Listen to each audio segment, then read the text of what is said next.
বাংলা সংস্কৃতিতে গরু একটি প্রাণী নয়, বরং আবেগ, অর্থনীতি ও সম্পর্কের প্রতীক। তো আসসালামু আলাইকুম viewers, welcome to my YouTube channel. তো আশা করি সবাই ভালো আছেন। তো আলহামদুলিল্লাহ আমিও ভালো আছি। তো চলুন জেনে নিই গরু সম্পর্কে।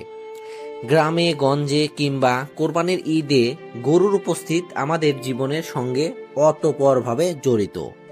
অনেক সময় ফেসবুকে গরু নিয়ে স্ট্যাটাস এবং ক্যাপশন দিতে হয়।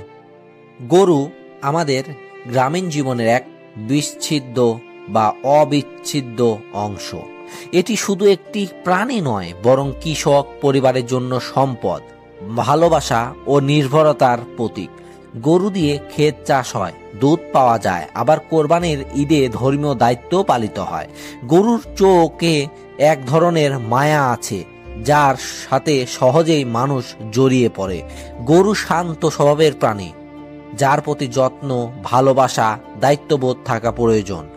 অনেক গরুকেই পরিবারের সদস্যের মতনই দেখেন।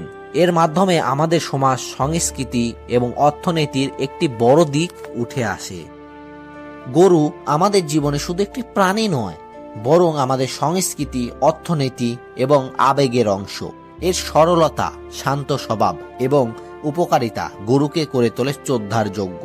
গরুর দুধ, শ্রম ও আত্মত্যাগ আমাদের জীবনের বিভিন্ন মাত্রার ক্ষেত্রে গুরুত্বপূর্ণ ভূমিকা রাখে। এই মহৎ প্রাণীটি সম্পর্কে কিছু ভালো উক্তি আমাদের শেখায় কৃতজ্ঞতা, সহানুভূতি ও দায়িত্ববোধ।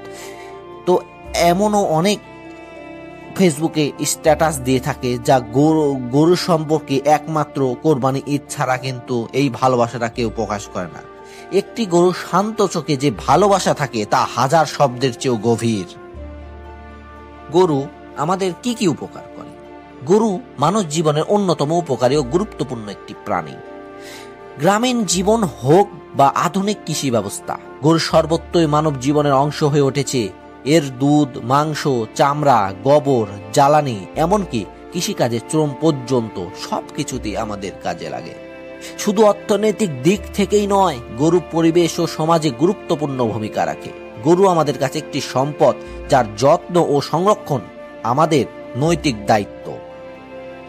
গরু একটি গৃহপালিত প্রাণী, শান্ত স্বভাবের ও উপকারী প্রাণী, যা গ্রামীণ জীবন ও কৃষি নির্ভর অর্থনীতিতে বিশেষ ভূমিকা রাখে। এটি সাধারণত 4 পা বিশিষ্ট বড় শরীরের এবং ঘাস ও খড় খেয়ে জীবন ধারণ করে। গরুর গায়ে লোম থাকে, মাথায় শিং এবং একটি লম্বা লেজ থাকে, যা দিয়ে সে মাছি তাড়ায়। গরু সাধারণত কালো, সাদা, বাদামি কিংবা ধূসর রঙের হয়। মানুষের নিকট এটি দুধ, গোবর এবং শ্রম দিয়ে উপকার করে। গরু খুবই ধীর, নিরীহ ও সহনশীল প্রাণী। গরুকে কেন্দ্র করে বিভিন্ন ধর্মীয়, সাংস্কৃতিক ও পারিবারিক আবেগ জড়িয়ে আছে। এই নিরীহ প্রাণীটি আমাদের জীবনের শান্তি, উপকারিতা ও ভালোবাসার প্রতীক। তো ভিডিওটা কেমন লাগলো? ভালো লাগলে লাইক, শেয়ার, সাবস্ক্রাইব করবেন। ধন্যবাদ।